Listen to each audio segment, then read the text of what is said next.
ಓಂ ಪುರಾಶುಂಭನಿಶುಂಭಾಭ್ಯಾಮಸುರಾಭ್ಯಾಂ ಶಚೀಪತೇಃ ತ್ರೈಲೋಕ್ಯಂ ಯಜ್ಞಭಾಗಾಶ್ಚ ಹೃತಾ ಮದಬಲಾಶ್ರಯಾತ್ ತಾವೇವ ಸೂರ್ಯತಾಂ ತದ್ವದಧಿಕಾರಂ ತಥೈಂದವಂ ಕೌಬೇರಮತಯಾಂ ಯಂಚ ಚಕ್ರಾತೆ ವರುಣಸ್ಯ ಚ ಶ್ರೀ ಗುರುಭ್ಯೋ ನಮಃ ಹರಿ ಓಂ.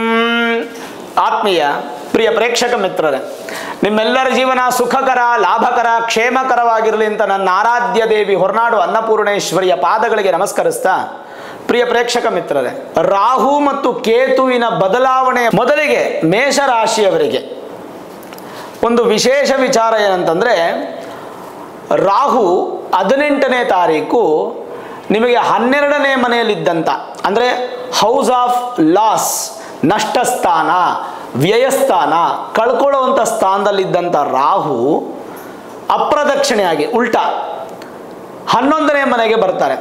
ಹೌಸ್ ಆಫ್ ಲಾಸಿಂದ ಹೌಸ್ ಆಫ್ ಗೈನ್ಗೆ ಬರ್ತಾರೆ. ಮೇಷರಾಶಿಯವರಿಗೆ ಇದೊಂದು ಮೇಜರ್ ಪ್ಲಸ್ ಪಾಯಿಂಟ್. ರಾಹು ಏಕಾದಶಕ್ಕೆ ಬರ್ತಾರೆ.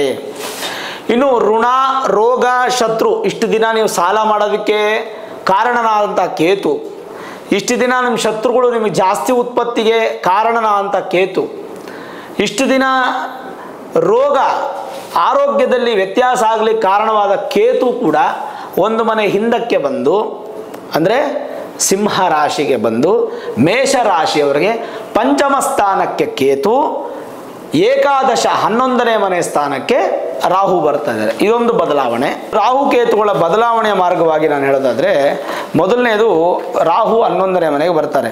ಏನು ಹೇಳುತ್ತೆ? ಸರ್ವಾಭೀಷ್ಟಮಾಗಮೋ ಜ್ಯೇಷ್ಠ ಭ್ರಾತ ಜಾತ ನಿಜಾತ್ಮಜಾಹ ವಾಮ ಕರ್ಣೋರ್ಥ ಲಾಭಶ್ಚ ಚಿಂತ್ಯ ಏಕಾದಶೇನತೆ ಲಾಭಸ್ಥಾನೇನ ರಾಶ್ಯ ದಖಿಲ ಧನ ಚಯ ಪ್ರಾಪ್ತಿಮಿಚ್ಛಂತಿ ಸರ್ವೇ ಅನ್ನುವಂಥ ಶ್ಲೋಕ ಹೇಳುತ್ತೆ. ಏನಕ್ಕೆ? ಏಕಾದಶ ಭಾವಕ್ಕೆ. ಏಕಾದಶದಲ್ಲಿ ರಾಹು ಇದ್ದಾಗ ಏನು ಫಲ? ರಾಹುವು ಗೋಚಾರದಲ್ಲಿ ಏಕಾದಶ ಸ್ಥಾನಕ್ಕೆ ಬಂದಾಗ ಕೆಲವು ಪ್ರಾಚೀನ ಮತದಂತೆ ಮಹಾಶಕ್ತಿ ಯೋಗ ಉಂಟಾಗುತ್ತದೆ. ಅಂದರೆ 12ನೇ ಮನೆ ಹೌಸ್ ಆಫ್ ಲಾಸು ನಷ್ಟ ಸ್ಥಾನದಲ್ಲಿದ್ದಂಥ ರಾಹು ಲಾಭಸ್ಥಾನಕ್ಕೆ ಬರ್ತಾ ಇರೋದು ದಿಢೀರ್ ಅಂತ ಕೆಲಸ ಕಾರ್ಯಗಳು ನಿಮ್ಗೆ ಆಗುತ್ತೆ. ರಾಹು ಅಂತಂದರೆ ನಿಮಗೆ ಪ್ಲ್ಯಾನಡ್ ಅಲ್ಲ, ದಿಢೀರ್ ಅಂತ ಆಗುವಂಥದ್ದೇ ರಾಹು ಮತ್ತು ಕೇತುಗಳಿಂದ. ಅಲ್ಲಿಗೆ ರಾಹುವಿಂದ ಒಂದು ಮಹಾಶಕ್ತಿ ಯೋಗ ಉಂಟಾಗುತ್ತೆ. ಧೈರ್ಯ, ಸಾಹಸ ಹಾಗೂ ಅಮಿತವಾದ ಬಲವಿರುತ್ತದೆ. ಕಂಪ್ಯೂಟರ್ ಸಂಬಂಧಪಟ್ಟಂಥ ವಿದ್ಯಾಭ್ಯಾಸ, ರಸಾಯನಶಾಸ್ತ್ರ, ಜರ್ನಲಿಸಮು, ಪತ್ತೇದಾರಿ ಕೆಲಸ, ಪೊಲೀಸು, ಆರ್ಮಿ, ಈ ಥರದ್ದು ಏನಾದರೂ ಡಿಟೆಕ್ಟಿವ್ ರಿಲೇಟೆಡ್ ಆಗಿರ್ತಕ್ಕಂಥ ವಿದ್ಯಾಭ್ಯಾಸಗಳು ಮೊದಲಾದ ವಿಚಾರದಲ್ಲಿ ವಿಶೇಷ ಜ್ಞಾನವನ್ನು ನೀವು ಸಂಪಾದನೆ ಮಾಡ್ಕೋತಾರೆ ಇನ್ನು ಮುಂದಕ್ಕೆ ರಾಹುಕೇತುಗಳು. ಆದರೆ ಸ್ವಲ್ಪ ರಾಹುವಿನಿಂದ ಏನಾಗುತ್ತೆ, ನಿಮಗೆ ಕಿವಿ ನೋವು, ಗಂಟ್ಲು ನೋವು ಶುರುವಾಗ್ಬೋದು. ಇನ್ನು 18 ತಿಂಗಳು ರಾಹುಕೇತು ನಿಮಗೆ ಲಾಭಸ್ಥಾನದಲ್ಲಿ ರಾಹು, ಪಂಚಮ ಸ್ಥಾನದಲ್ಲಿ ಕೇತು ಇರ್ತಾರೆ. ಒಮ್ಮೆ ವಿಶೇಷವಾಗಿ ನಿಮಗೆ ಈ ದಿಢೀರಂತ ಅಧಿಕಾರ ಸಿಗ್ಬೋದು. ಅಧಿಕಾರ ಹೇಗಿರ್ಬೋದು ಅಂತಂದರೆ, ರಾಜಕೀಯವಾಗಬಹುದು, ಸಾಮಾಜಿಕ ಕ್ಷೇತ್ರದಲ್ಲಾಗ್ಬೋದು, ಅಧಿಕಾರ ಅನ್ನುವಂಥದ್ದು ಸಿಗುವ ಸಾಧ್ಯತೆ ಇರುತ್ತೆ. ಮನೆಯಲ್ಲೇ ನಿಮಗೆ ಯಜಮಾನನ ಅಧಿಕಾರ ಸಿಗುವಂಥ ಸಾಧ್ಯತೆ ಇರುತ್ತೆ. ಎಚ್ಚರ ಇರಲಿ, ಏಕಾದಶಕ್ಕೆ ರಾಹು ಬಂದಾಗ ಸ್ವಲ್ಪ ಆಸೆಗಳನ್ನು ಜಾಸ್ತಿ ಉತ್ಪತ್ತಿ ಮಾಡ್ತಾನೆ. ತನ್ಮೂಲಕ ಜೂಜಾಡೋದು, ಅಥವಾ ಸಿಗರೆಟ್ ಕುಡಿಯೋದು, ಅಥವಾ ಡ್ರಿಂಕ್ಸ್ ಮಾಡೋದು, ಈ ಥರದ ಕೆಟ್ಟ ಚಟುವಟಿಕೆಗಳಲ್ಲಿ ಮಾರು ಹೋಗುವ ಸಾಧ್ಯತೆಗಳಿರುತ್ತೆ. ಸ್ತ್ರೀಯರಿಗೆ ಪುರುಷರ ಮೇಲೆ ಮೋಹ, ಪುರುಷರಿಗೆ ಸ್ತ್ರೀಯರ ಮೇಲೆ ಮೋಹ, ಈ ಮೋಹಗಳನ್ನು ಹೆಚ್ಚು ಮಾಡುವಂಥದ್ದು ರಾಹು. ತಾತ್ಕಾಲಿಕ ಸುಖಕ್ಕೆ ಅಧಿಪತಿ ರಾಹು. ಆ ಮೋಹದಿಂದ ನೀವು ದೂರ ಬರಬೇಕು. ನಾವೇನೋ ಲಾಟ್ರಿ ತೊಗೊಂಬಿಡೋಣ, ಲಾಟ್ರಿ ಹೊಡೆದ್ಬಿಡುತ್ತೆ, ಕೋಟೀಶ್ವರ ಆಗ್ಬಿಡೋಣ ಅನ್ನುವಂಥದ್ದು ಏನೋ ನಿಮ್ಗೆ ಅಂದ್ಕೊಂಡಿದ್ರೆ ಖಂಡಿತ ಆ ಪ್ರಯತ್ನಗಳನ್ನು ಮಾಡಬೇಡಿ. ಬಟ್ ಭಗವಂತ ನಿಮಗೆ ಖಂಡಿತ ಅದು ಕೊಡ್ತಾನೆ, ಅದ್ರ ಬಗ್ಗೆ ಚಿಂತೆ ಮಾಡೋ ಅವಶ್ಯಕತೆ ಇಲ್ಲ, ಯೋಚನೆನೇ ಮಾಡಬೇಡಿ. ಸಾಡೆ ಸಾತಿ ಇದೆ ಅಂತ ನೀವೇನು ಭಯ ಪಡೋ ಅವಶ್ಯಕತೆ ಇಲ್ಲ. ಸಾಡೆ ಸಾತಿಗೆ ಅಧಿಪತಿ ಅಂತ ಶನಿ ನಿಮ್ಮ ಮೂಲ ಜಾತಕದಲ್ಲಿ ಎಲ್ಲಿದ್ದಾನೆ ಅಂತ ನೋಡ್ಕೊಂಬಿಟ್ರೆ ಖಂಡಿತವಾಗ್ಲೂ ಅಭೀಷ್ಟ ಸಿದ್ಧಿ ನಿಮಗೆ ಉಂಟಾಗುತ್ತೆ. ಇದ್ರ ಜೊತೆಗೆ ಲಾಭದಲ್ಲಿರ್ತಕ್ಕಂಥ ರಾಹು ಮತ್ತೇನೇನು ಕೊಡ್ತಾರೆ ಅಂತಂದರೆ, ತಾಯಿ ಮೂಲದಿಂದ ನಿಮಗೆ ಆಸ್ತಿ ಬರುವಂಥ ಯೋಗ, ಆಮೇಲೆ ಭೂಮಿ ವಾಹನ ಯೋಗ. ಇದು ನಾನು ಹೇಳ್ತಿರೋದು ನಿಮಗೆ ರಾಹುಕೇತು ಬದಲಾವಣೆ ಆದ್ರಿಂದ ಪ್ರಾರಂಭ ಆಗುತ್ತೆ. 18 ತಿಂಗಳು ನಿಮಗಿರುತ್ತಿದ್ದು. ಸನ್ಮಿತ್ರರು, ಉತ್ಕೃಷ್ಟವಾಗಿರ್ತಕ್ಕಂಥ ಪಶು ಸಂಪತ್ತು ಅಭಿವೃದ್ಧಿ, ಉತ್ತಮವಾದ ಪರಿಸರ, ಮತ್ತು ಸನ್ಮಿತ್ರರು, ಬಂಧುಗಳು ನಿಮಗೆ ತೃಪ್ತಿಯ ಒಂದು ಫಲವನ್ನು ಕೊಡುವಂಥವರು. ಸ್ವಲ್ಪ ಏನಾದರೂ ನಿಮ್ಮ ಜನ್ಮ ಜಾತಕದಲ್ಲಿ ರಾಹು ಏನಾದರೂ ನೀಚ ಸ್ಥಾನದಲ್ಲಿದ್ದರೆ ಅಥವಾ ಶತ್ರುವಿನ ಮನೆಯಲ್ಲಿದ್ದರೆ ಅಥವಾ ಗುರುವಿನೊಂದಿಗೆ ಯುತಿಯಾಗಿದ್ದರೆ ಇದು ಲಾಭಸ್ಥಾನದ ಫಲಗಳು ನಿಮಗೆ ಸಿಗಲ್ಲ, ಅದು ದೋಷ ಉಂಟಾಗಿ ಬೇರೆ ಬೇರೆ ಸಮಸ್ಯೆಗಳಾಗುತ್ತೆ.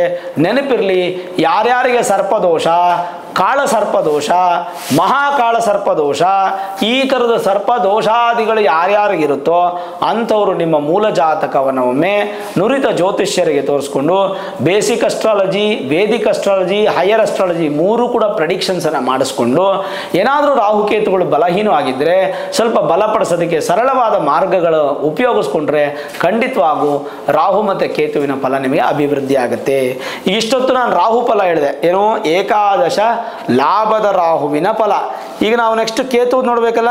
ಕೇತು 5ನೇ ಮನೆಯಲ್ಲಿದ್ದಾಗ ಏನು ಫಲ ಅಂತಂದ್ರೆ, ಪುತ್ರಾನ್ ದೇವ ಮಹೀ ಪುಷ್ಪ ಪಿತೃಧಿ ಪುಣ್ಯಾನಿ ಸಂಚಯೇತ್ ಪ್ರಜ್ಞಾ ಪ್ರತಿಭಾ ಮೇಧಾ ವಿವೇಕ ಶಕ್ತಿ ಪುರಾತನಂ ಪುಣ್ಯಂ ಮಂತ್ರ ಮಾತೃತನೂಜಾ ಪಂಚಮಾಭಾತ್ ಸೌಮನಸ್ಯಪಿ ಚಿಂತ್ಯಂ.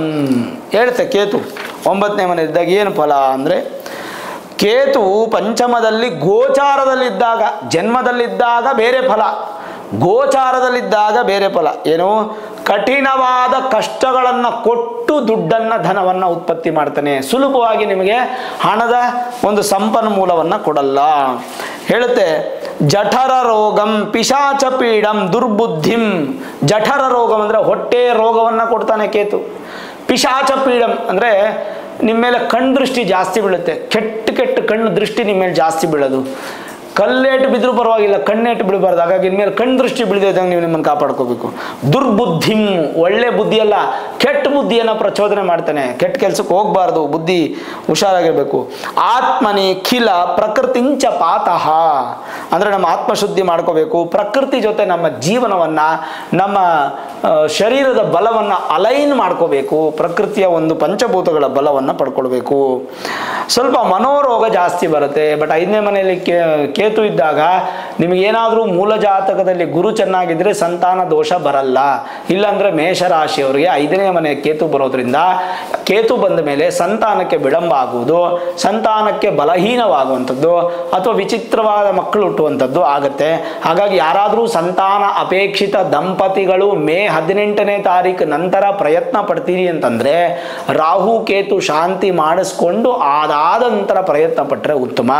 ಕೇತು ಪಂಚಮದಲ್ಲಿರೋದ್ರಿಂದ ಸ್ವಲ್ಪ ವಿಚಿತ್ರ ಮಕ್ಕಳು ಅಂದರೆ ಹೈಬ್ರಿಡ್ ಮಕ್ಕಳು ಅಂತ ಕೂಡ ಹೇಳಲಿಕ್ಕಾಗಲ್ಲ, ಹೈಪರ್ ಆಕ್ಟಿವಿಟಿ ಮಕ್ಕಳು ಅಥವಾ ಸ್ಪೆಷಲ್ ಚೈಲ್ಡ್ ಮಕ್ಕಳಾಗುವಂಥ ಸಾಧ್ಯತೆ, ಅಥವಾ ಗರ್ಭದಲ್ಲಿ ಹಾರ್ಟ್ ಬೀಟ್ ಕೆಲವೊಂದು ತೊಂದರೆ ಆಗುವಂಥದ್ದು, ಈ ಥರ ಸಾಧ್ಯತೆಗಳಿರುತ್ತೆ. ಸ್ವಲ್ಪ ಜಾಗ್ರತೆ ವಹಿಸ್ತಕ್ಕಂಥದ್ದು ಒಳ್ಳೆಯದು.